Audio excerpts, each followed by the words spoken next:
Brandon Arnovick started as a designer in the 90s, and as the industry changed, he changed with it.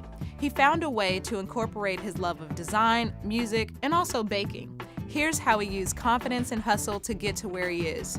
Here's how he got here.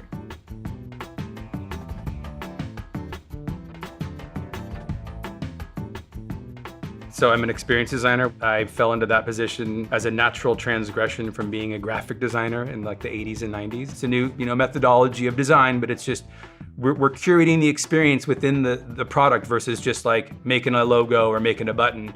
You're also kind of determining how that button interacts or how the user interacts with that button. I also own a small bakery called Mission Minis, and we specialize in mini cupcakes. This is Aztec chocolate. Pumpkin spice is real popular. And I dabble in music production, and the music production kind of was born out of being in bands and throughout my 20s and 30s.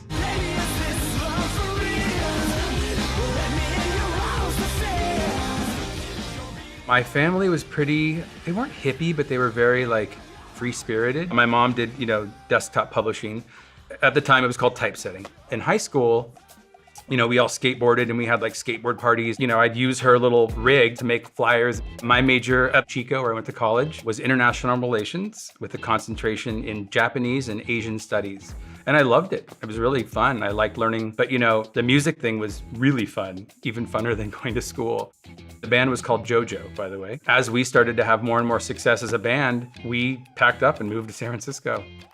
My dad was a college professor, so he definitely had the sort of like, just get it done and get it under your belt, go do whatever weird art music shit you want to do, but get your degree, please. And I never really thought of it as dropping out, but yeah, I didn't finish.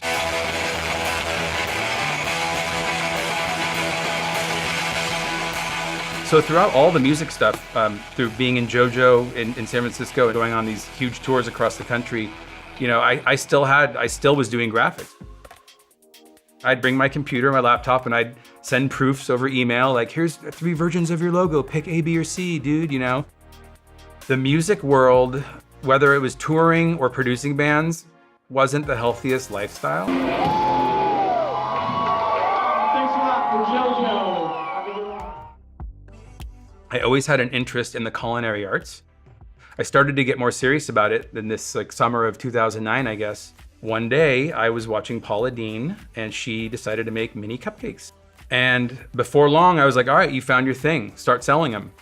And I had no idea, about health permits. I had no idea about business plans or anything. It was just totally riffing. And, there were some tough times, some up and downs, but in the end, the bakery actually has done really well.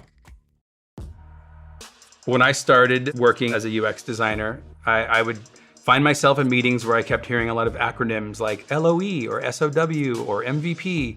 And instead of raising my hand in the meeting and saying, hey, what does that mean? I would just write all these things down. I'd go back to my desk and I'd Google them, look them up on Wikipedia.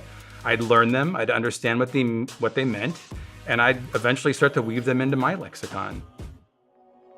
I'd say the one underlying factor for me that's helped me succeed in music and in baking and in design has been that I have been confident.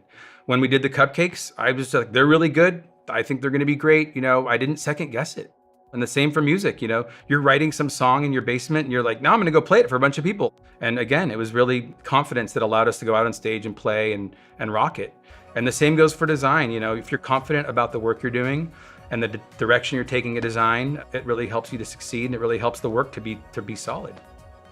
In the beginning, you just gotta drop in, if you feel like, oh my God, everyone's smarter than me in the room, or you sort of hear that over and over again, don't think that.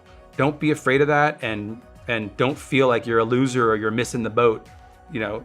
Be inspired by that, really. And I feel like if you have, good intention and you're focused and you're willing to learn as you go, and most of all, if you believe in yourself, I think you'll be successful.